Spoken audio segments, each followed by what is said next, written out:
Something changed on March 16, 2026. Not the sound of sirens, not the streaks of light in the night sky, not the exhausted faces watching from shelters and situation rooms. What changed was a single order, signed off somewhere deep inside a hardened command bunker in western Iran. An order that military planners in Washington, in European capitals, and inside Israel's defense establishment had discussed for years as a worst-case scenario. An order that every classified war game treated as a red line, the day Iran stopped holding back its most capable missile and sent it into a real war. That missile has a name: Sejil.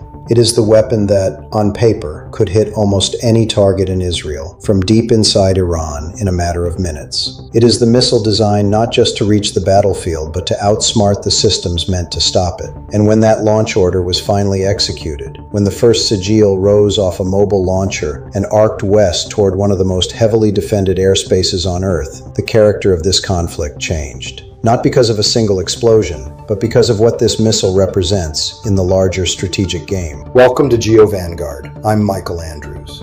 Today, we're going to walk through how this war reached the point where Iran felt confident enough, or desperate enough, to use its most feared missile. We will unpack what Sejil actually is, why air defense officers worry about it, and how its appearance in this conflict sends a message far beyond the Middle East. This is not about cheering for one side or the other. It's about understanding how one missile can tilt the balance of risk for the entire global system. To understand March 16th, you have to go back to how this phase of the confrontation began. In late February 2026, the United States and Israel launched a massive coordinated strike against Iran's leadership and strategic infrastructure. It was planned as a decapitation plus campaign, not just eliminating senior figures, but hitting command centers, missile depots, radar sites, and facilities connected to Iran's nuclear and missile programs. For a few hours, it looked like the kind of operation Western militaries train for, but rarely carry out on this scale, a demonstration of reach, precision, and intelligence penetration. In those first briefings, officials in Washington and Jerusalem projected confidence. They spoke of significant degradation of Iran's capabilities, of historic success, of severely limiting Iran's ability to wage war. In financial markets, the knee-jerk reaction was almost surreal, a brief sigh of relief as if the hardest part was already over. The story being told in public was simple. The strike had broken Iran's ability to respond in any meaningful way. But Iran did respond, and it did so in a way that shattered the assumption that this would be a short, one-sided exchange. Within a day, Iranian forces began launching a sustained campaign of drone and missile attacks, not as a single emotional outburst, but as a methodical series of waves. The pattern became clear. Day after day, night after night, projectiles rose from Iranian territory and from allied groups around the region, forcing air defenses across multiple countries to stay on high alert. This is where the cold, uncomfortable math comes in. On one side, you have relatively inexpensive drones and ballistic missiles. On the other, you have high-end interceptors, systems like Patriot, Arrow, and various short-range defenses, each shot costing millions. Every time a slow, relatively cheap drone approaches a critical facility, defenders don't have the luxury of rolling the dice. If there is any chance it could hit an airbase, a radar site, or an oil facility, they fire. And every interceptor launched to shoot down a low-cost drone isn't just money burned. It's one less interceptor sitting in a silo for the next wave. Iran's strategy, as it unfolded, leaned directly into this asymmetry. It doesn't need every missile or drone to get through. It just needs to keep firing at a rate that forces its opponents to choose between protecting everything at enormous cost or protecting only the highest value assets and accepting some hits. It's a test of endurance, industrial, financial, and political. For more than 2 weeks, Iran used a mixture of weapons it had already shown in earlier conflicts. Various classes of ballistic missiles, cruise missiles, and loitering munitions. These were dangerous but familiar. Israeli and American systems, along with partner states in the region, have spent years training to deal with this mix. Command posts were stressed. Stockpiles were being consumed faster than they could be replenished. But the basic pattern held. Detect, track, intercept, repeat. Then came Wave 54. On that Sunday, Iran added something new to the mix, the Sejil. For years, this missile was the subject of satellite images, test footage, and analysis pieces, but not a regular feature of combat. Militaries around the world knew it existed. They had studied its propulsion, its range, and its potential payload. They had drawn lines on maps showing what it could hit if launched from different points inside Iran. They had modeled how it would look on radar and how it might interact with existing defense systems. But modeling is not the same as watching it move across a real battlefield. So what is Sejil really, beneath the headlines and the fear? Sejil is a two-stage, solid-fuel, medium-range ballistic missile developed and produced domestically by Iran. Physically, it is a large, imposing weapon, roughly the height of a 6-story building when standing on its launcher, with a launch weight in the tens of thousands of kilograms. It can carry a substantial warhead, hundreds of kilograms, and in some configurations up to around a ton, to ranges on the order of 2,000 kilometers, depending on payload configuration. Those numbers matter, but they are not what makes Sejil different. Range and payload alone do not terrify air defense planners. The real game changer is the combination of solid fuel, mobility, and maneuverability. Solid fuel means the missile is effectively preloaded. It does not need to be fueled on the launch pad, like many older liquid-fueled systems. That fueling process, for liquid missiles, can take significant time and generates heat signatures and visual cues that satellites and reconnaissance aircraft can detect. It gives an adversary a window, sometimes an hour or more, to spot, track, and potentially strike the launcher before it fires. Sejil doesn't offer that window. It sits on a mobile launcher, often called a transporter erector launcher, that can move along roads, hide in tunnels, and relocate frequently. When the order comes, the crew needs minutes, not hours, to elevate, align, and launch.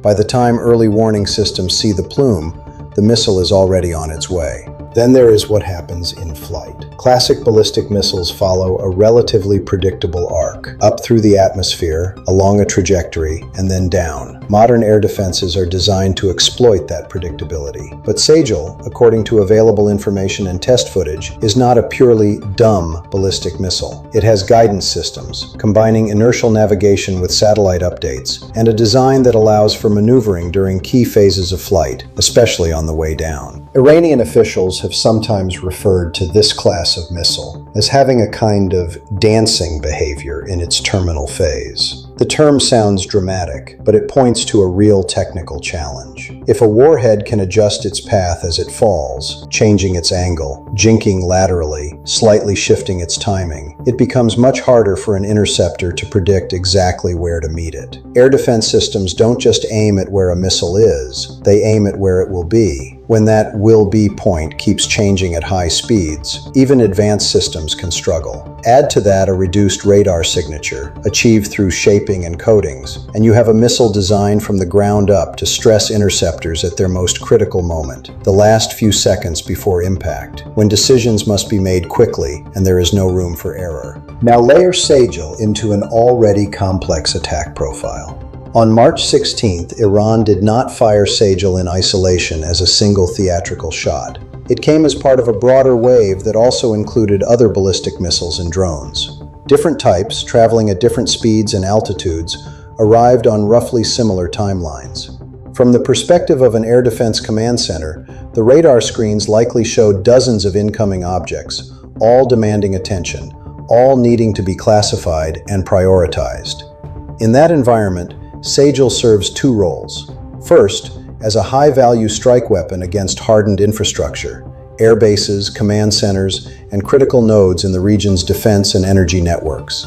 Second, as a psychological and operational pressure tool. The mere appearance of a missile with this profile forces defenders to allocate more of their best interceptors earlier and with less certainty. It injects doubt into a process that depends on confidence in the math. But this story is not just about radars and trajectories.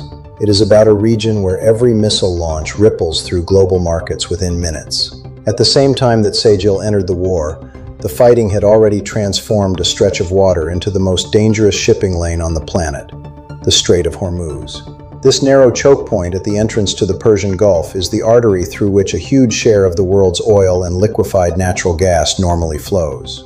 When that artery is threatened, by missile strikes, drone attacks, or formal warnings to shipping, insurance premiums spike, ships reroute, and some vessels simply stopped moving. By mid-March, hundreds of oil and gas carriers were effectively stranded or significantly delayed on both sides of the strait. Major shipping companies paused transits. Others tried to reroute around Africa, adding weeks to journeys that would normally pass through the Suez Canal and the Red Sea. For airlines, restricted airspace and rerouting around conflict zones added hours to long-haul flights and increased fuel consumption. For energy-dependent economies in Asia and Europe, suddenly the question wasn't just price, it was availability. Energy prices surged. Governments began dipping into strategic reserves and weighing emergency measures. For countries that rely heavily on imported energy from the Gulf, the disruption forced difficult decisions.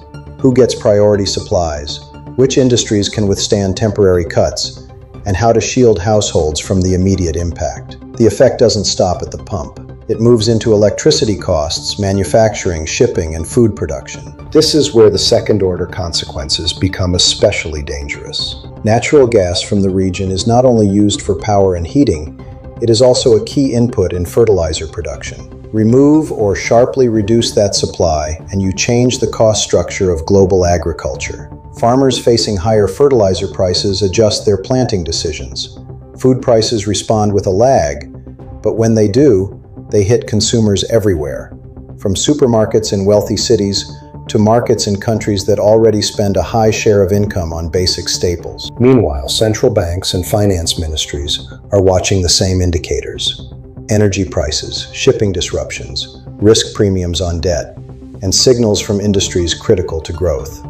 They have seen this movie before, in earlier oil shocks. The pattern is familiar: energy spike, inflation pressure, tighter monetary conditions, slower growth, rising stress on countries with large external debts. The difference now is that this shock is tied directly to a war, in which a major regional power is signaling that it is not finished escalating. And this brings us back to Sejil, not as a technical curiosity, but as a political message. By using this missile publicly in an ongoing conflict, Iran is saying several things at once. To its domestic audience, it is signaling resilience, that despite strikes on its infrastructure and leadership, it retains advanced, homegrown capabilities. To its adversaries, it is demonstrating that their assumptions about the degradation of its missile force may have been too optimistic. The fact that a mobile, solid-fuel system like Sejil can be launched after weeks of intense bombardment suggests that not all of Iran's most valuable launchers were found or destroyed.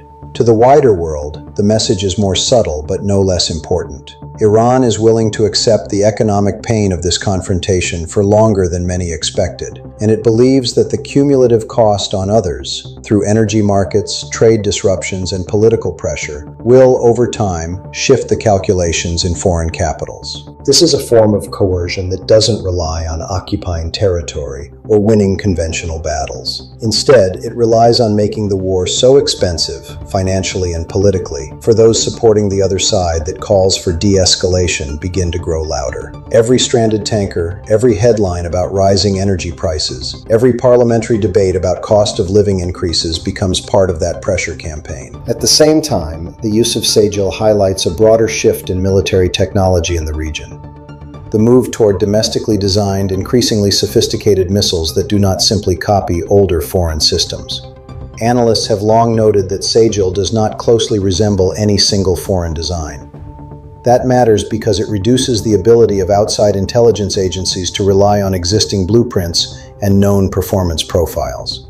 When a country begins producing its own advanced solid-fuel missiles with unique characteristics, the margin for error in predicting their behavior increases. For defense planners, that uncertainty is a nightmare. They now must consider the possibility that Iran can improve its missile designs on its own timeline, in its own way, outside the direct shadow of any single foreign partner. Combined with ongoing advances in guidance, propulsion, and warhead design, the Sejil family hints at a future in which Iran's long-range strike capabilities become more precise, more survivable, and more deeply integrated into its broader military doctrine. Yet, even as Iran demonstrates that it can still fire such missiles, it is not invulnerable. Its infrastructure has taken hits. Its economy was under pressure even before this war. Rebuilding complex solid fuel production capabilities is not easy, especially under sanctions. Every Sejil launched is not only a message, but also a use of a capability that cannot be replaced overnight. That reality may be one reason why Iran appears to be using this missile sparingly, as a strategic tool rather than a routine weapon. So where does this leave the world on day 17 of a war that shows no sign of imminently ending? On the ground and in the air, the contest continues. Drones and missiles going one way, interceptors and airstrikes the other.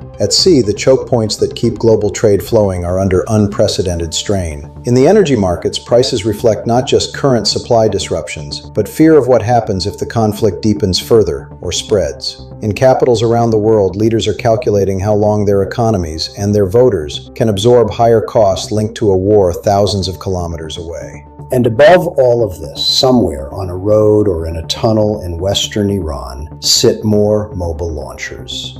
Some may carry older systems. Some may carry the next Sejil ready to fire. The uncertainty of how many there are, where they are, and when they might be used again is part of the weapon. It forces adversaries to keep flying surveillance missions, keep hunting for launchers, keep allocating interceptors, and keep spending political capital to explain to their own citizens why this conflict matters enough to justify the ongoing costs. The question that now hangs over this war is not just how many missiles each side has left. It is whether the international system can sustain the economic and political strain of this standoff if it stretches from weeks into months. The appearance of Sejil on March 16th did not answer that question. It sharpened it. For now, what we know is this: a missile designed to be launched with little warning, to fly far, fast, and unpredictably, has entered active combat in one of the most sensitive regions on Earth. It has reminded governments, investors, and ordinary people that the technologies developed in isolated test ranges can, in a single decision, become tools that reshape the global conversation about security, energy, and risk.